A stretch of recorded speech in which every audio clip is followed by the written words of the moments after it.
মানুহ মৰণশীল এই চিৰন্তন সত্যটো আমি জীৱশ্ৰেষ্ঠ মানুহে জানিলেও মানি ল'বলৈ বৰ কষ্ট।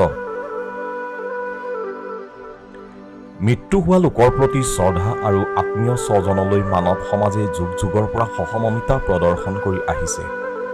এগৰাকী জনপ্ৰতিনিধি হিচাপে জনতাৰ খবৰ লোৱাৰ কৰ্তব্য হিচাপে আজি পুৱাই মোকালবাৰী চাহ বাগিচাত এটি দুৰ্ভগীয়া পৰিয়ালৰ কাষত যোৱা মঙলবাৰে হঠাৎ অহা এজাক ধুমুহাত এডাল গছ পৰি মোকালবাৰী চাহ বাগিচাৰ সুন্দৰপুৰ লাইনৰ কলেজ তাঁতী নামৰ ব্যক্তিগৰাকীৰ থিতাতে নিহত হয়। আৰ্থিকভাৱে দুৰ্বল পৰিয়ালটোত তাঁতীৰ দুটি সন্তান আৰু পত্নী নিথৰুৱা হৈ পৰে। ভৱিষ্যতৰ দিনত কিছু সকাহ হোৱাকৈ অসম চৰকাৰৰ দুৰ্যোগ ব্যৱস্থাপনা বিভাগৰ দ্বাৰা লাভ কৰা 4 লাখ টকাৰ চেক প্ৰদান কৰা হয়।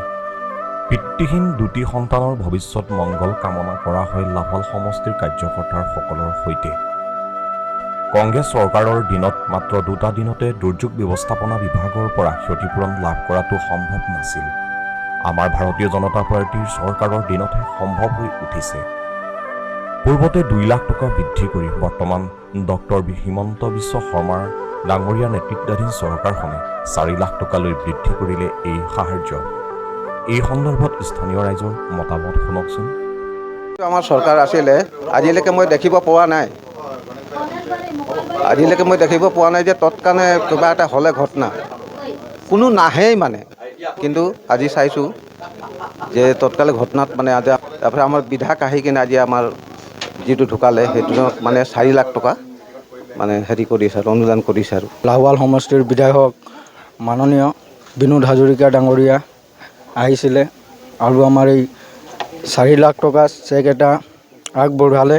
আগতে আমাৰ চৰকাৰ এনেকুৱা ব্যৱস্থা নাছিল। আজি এই বিজেপি চৰকাৰ হৈ 4 দিনৰ ভিতৰত আমাৰ আগতে 2 লাখ টকা হেৰি কৰিছিলে, আজি 4 লাখ টকাৰ আমাৰ মাননীয় মুখ্যমন্ত্ৰী ডাঙৰীয়া হিমন্ত বিশ্ব শৰ্মা 4 লাখ টকা চেক আগবঢ়ালে।